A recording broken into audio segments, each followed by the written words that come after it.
کتاب و سنت، دعوت دین، احکام و مسائل کے لیے، رسم و رواج کے خاتمے اور نوجوانوں کو سوشل میڈیا کے فتنوں سے بچانے کے لیے اسلامی چینل علوم القرآن ZHB کو سبسکرائب اور شیئر کر کے مضبوط کیجیے۔ بزرگان محترم اور برادران عزیز، الحمدللہ ثم الحمدللہ،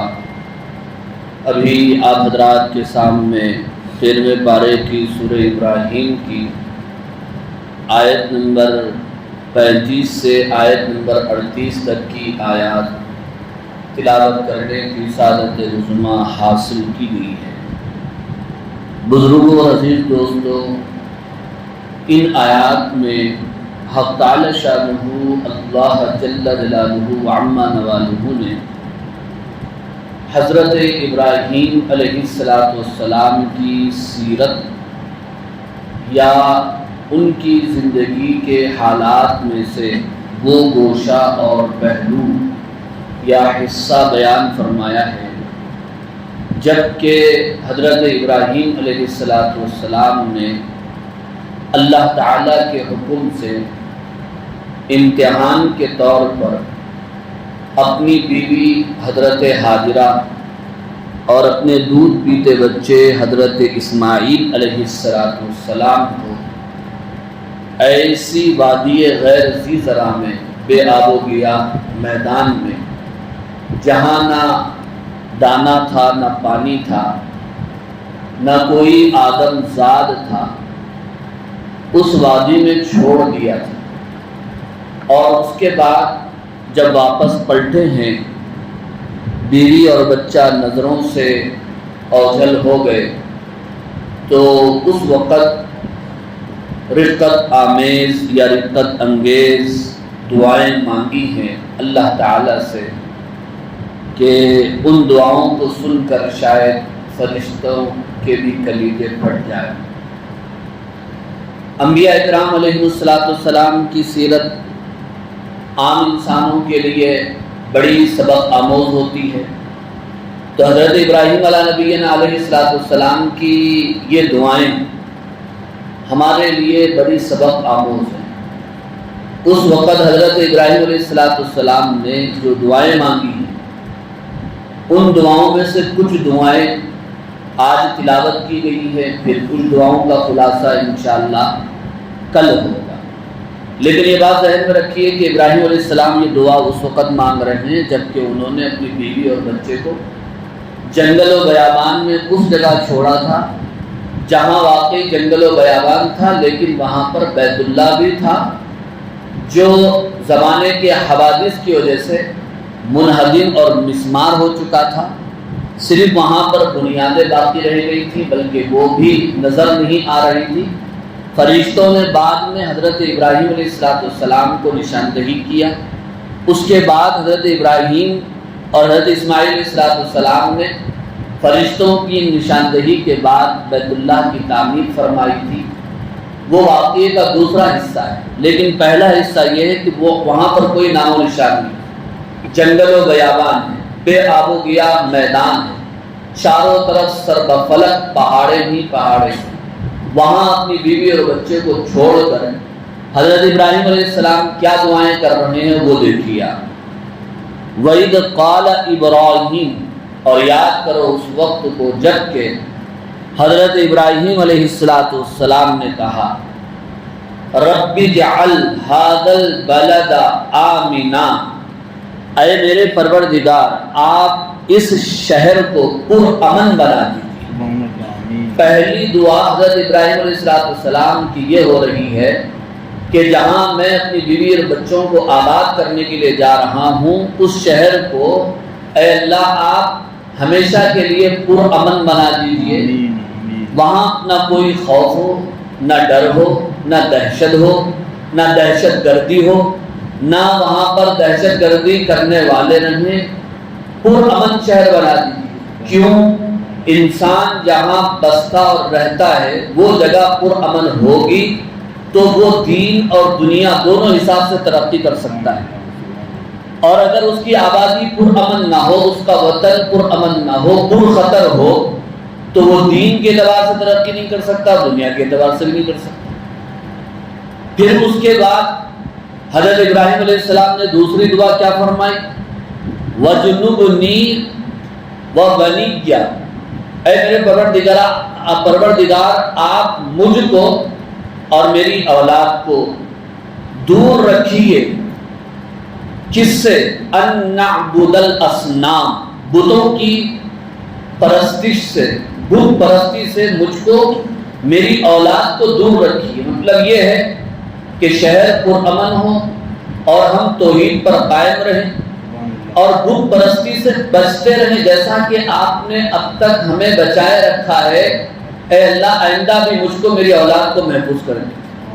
تو دوسری دعا یہ ہے کہ اپنے لیے یا اپنی اولاد کے لیے ہمیشہ ایمان و یقین کی، توحید کی دعا مانگنا چاہیے اور بت پرستی سے، شرک سے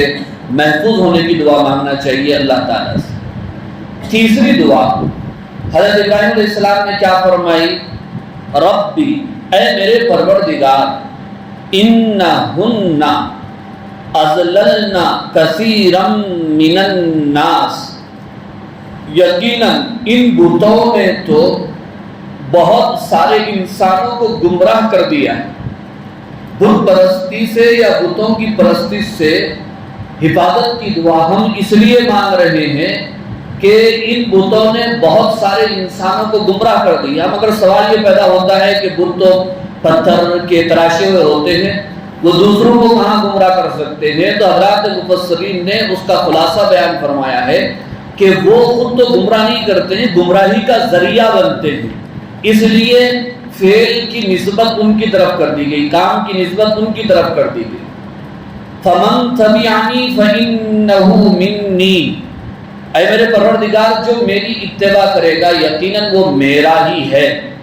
یعنی جو ایمان لائے، کلمہ پڑھے، مسلمان ہو، اپنے رب کی اطاعت کرے، نبی کی فرما برداری کرے، بت پرستی سے بچے، شرک سے بچے، تو ابراہیم علیہ السلام نے کہا وہ میرا ہے، یعنی میرا امتی ہے یا وہ میرے راستے پر پائے۔ وَمَنْ عَصَانِي، اور جو میری نافرمانی کرے، یعنی میری دعوت کو قبول نہ کرے، بت پرستی کرے، فَإِنَّكَ غَفُورٌ رَحِيمٌ، یقیناً آپ تو بخشنے والے ہیں، مہربان ہے۔ دعا کا انداز دیکھیے کہ یہ نہیں فرمایا جو میری نافرمانی کرے یا اللہ وہ نافرمان ہے آپ اسے سزا دیجئے، آپ اسے عذاب میں مبتلا کیجئے، یوں فرمایا نہیں، آپ تو بخشنے والے ہیں، رحم کرنے والے ہیں، ان کو معاف فرما دیجئے، ہدایت دے دیجئے، یوں دعا فرمائیں۔ اس کے بعد آپ دیکھیے چوتھی دعا حضرت ابراہیم علیہ السلام کی زبان مبارک سے کیا ادا ہو رہی ہے؟ ربنا، اے ہمارے پروردگار، انی اسکنت من ذریتی، بے شک میں اپنی اولاد کو آباد کر رہا ہوں، بواد غیر ذی زرع، وادی غیر ذی زرع، یعنی ایسا یہ جنگل و بیابان اور صحرا ہے جو آباد نہیں ہے، نہ یہاں پر باغات ہیں، نہ کھیتیاں ہیں، نہ یہاں پر پانی ہے، نہ دانا ہے، نہ آدم ہے، نہ آدم زاد ہے۔ وادی غیر ذی زرع میں آپ کے نام پر بیوی اور بچے کو، اپنی اولاد کو، آنے والی نسل کو چھوڑ رہا ہوں، عند بیتک المحرم، آپ کے محترم گھر کے پاس، کیونکہ خانہ کعبہ کی بنیادیں وہیں پر تھی۔ خانہ کعبہ اس وقت زمانے کی حوادث کا شکار ہو کر تقریباً مسمار ہو گیا تھا، تو اللہ یہاں پر آپ کا گھر ہے اور یہ صحرا ہے، وادی غیر ذی زرع ہے، اور یہ بیوی ہے، یہ بچہ ہے، آپ کے نام پر چھوڑ رہا ہوں۔ ربنا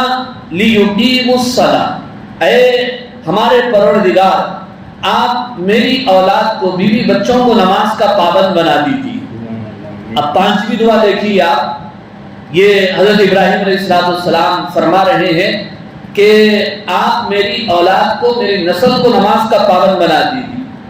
پھر اس کے بعد چھٹی دعا، فَاجْعَلْ أَفْئِدَةً مِّنَ النَّاسِ تَهْوِي إِلَيْهِمْ، اے ہمارے پروردگار آپ لوگوں کے دلوں کو ان کی طرف مائل کر دیجیے۔ یہ دعا مانگی کہ یہاں پر آبادی ضروری ہے، میں تو غیر آبادی میں، صحرا اور جنگل و بیابان میں اپنی اولاد کو چھوڑے جا رہا ہوں، تو اس لیے میری آپ سے یہ دعا ہے کہ لوگوں کے دلوں کو آپ ادھر مائل کر دیجئے، لوگ یہاں پر آئیں گے، آتے رہیں گے، تو پھر آبادی ہو جائے گی، جنگل میں منگل ہو جائے گا اور یہاں ایک شہر آباد ہو جائے گا۔ پھر اس کے بعد حضرت ابراہیم علیہ السلام نے 7ویں دعا یہ مانگی، وَرْزُقْهُم مِّنَ الثَّمَرَاتِ، اے اللہ آپ ان کو پھلوں کے ذریعے روزی عطا فرمائیے۔ مقصد یہ تھا کہ یہاں کی جو زمین ہے وہ زرخیز نہیں ہے، نہ کھیت ہے نہ باغات ہے، اب آبادی تو ہو جائے گی مگر کھانے کے لیے روزی تو چاہیے۔ تو یہ بھی میں دعا کرتا ہوں آپ کے حضور کہ اے ہمارے رب آپ پھلوں کا یہاں پر انتظام فرمائیے، لعلہم یشکرون، تاکہ یہ لوگ آپ کے شکر گزار ہو جائیں۔ حضرت ابراہیم علیہ السلام کی یہ 7ویں دعا، اس کے بعد دعا کا انداز دیکھیے، یہ تو انبیاء کرام علیہ السلام ہی سے ہو سکتا ہے یہ انداز۔ فرما رہے ہیں ربنا انک تعلم ما نخفی وما نعلن، اے ہمارے پروردگار یقیناً آپ تو جانتے ہیں ان چیزوں کو جو ہم چھپاتے ہیں اور ان چیزوں کو جو ہم ظاہر کرتے ہیں۔ مطلب یہ کہ ہماری ہر ضرورت سے آپ ہم سے پہلے واقف ہیں، یہ ساری چیزیں آپ کو بتانے کی ضرورت نہیں ہے، چونکہ ہم بندے ہیں، محتاج ہیں، آپ کے ضرورت مند ہیں، اس لیے دعا کرنا یہ ہماری ذمہ داری ہے۔ ہم بندے ہیں، یہ بندگی ہے، آپ رب ہیں، آپ کو ہر چیز کا پتہ ہے، لیکن ہم اپنی ضرورت کو آپ کے سامنے ظاہر کر رہے ہیں۔ فرمایا ربنا انک تعلم ما نخفی وما نعلن، اے ہمارے پروردگار آپ جانتے ہیں جو ہم چھپاتے ہیں، جو ہم ظاہر کرتے ہیں۔ وما یخفی علی اللہ من شیء، اور اللہ کے سامنے کوئی چیز چھپی ہوئی نہیں ہے، فی الارض، زمین کے اندر بھی، ولا فی السماء، اور آسمانوں میں بھی کوئی بھی چھپی نہیں، آپ کو سب معلوم ہے، آپ ہمارے ضروریات سے بخوبی واقف ہیں۔ یہ دعائیں حضرت ابراہیم علیہ السلام نے اس وقت مانگا تھا رب ذوالجلال کے حضور، جبکہ آپ نے اپنی بیوی حضرت حاجرہ اور دودھ پیتے بچے حضرت اسماعیل علیہ السلام کو وادی غیر ذی زرع میں چھوڑا تھا۔ اور بھی چند مزید دعائیں ہیں جو آگے آئیں گی انشاءاللہ، لیکن حضرات مفسرین نے ان دعاؤں کی تفسیر میں یہ فرمایا ہے کہ انبیاء اکرام علیہ السلام کی دعائیں ہم عام انسانوں کے لیے سبق آموز ہوتی ہیں کہ دعائیں دنیاوی بھی مانگنی چاہیے اور دینی بھی مانگنا چاہیے، اور دنیاوی جو دعائیں ہوتی ہیں وہ بھی دین کو مضبوط کرنے کے لیے ہوتی ہیں، جیسا کہ حضرت ابراہیم علیہ السلام نے دعا مانگی، شہر کو پرامن بنا دیجیے، میری اولاد کو روزی عطا فرمائیے۔ یہ دعائیں سب کیوں تھیں؟ تاکہ لوگ آسانی کے ساتھ اللہ تعالیٰ کی عبادت کر سکیں۔ تو جو وطن کے لیے ایسی پیاری دعائیں مانگنے والے ہیں، وہ وطن کے اندر فساد کیسے مچا سکتے ہیں، دہشت گردی کیسے کر سکتے ہیں؟ لوگ آئیں، اللہ کا کلام تو پڑھیں، اسلام کو سمجھیں اور مسلمانوں کو تو سمجھیں۔ بہرحال دعا فرمائیے اللہ رب العزت سے اللہ تعالی ہمیں کامل ایمان و یقین، تقویٰ و طہارت، صحت و عافیت کی دولت سے مالا مال فرمائیں، ہم میں ہماری نسلوں میں اولیاء، اصفیاء، علماء، مجاہدین، مبلغین پیدا فرمائیں، ہمیں حج بیت اللہ کی توفیق نصیب فرمائیں، روز محشر آپ صلی اللہ علیہ وسلم کی شفاعت نصیب فرمائیں، محض اپنے فضل و کرم سے ہم سب کو جنت عطا فرمائیں۔ وآخر دعوانا الحمدللہ۔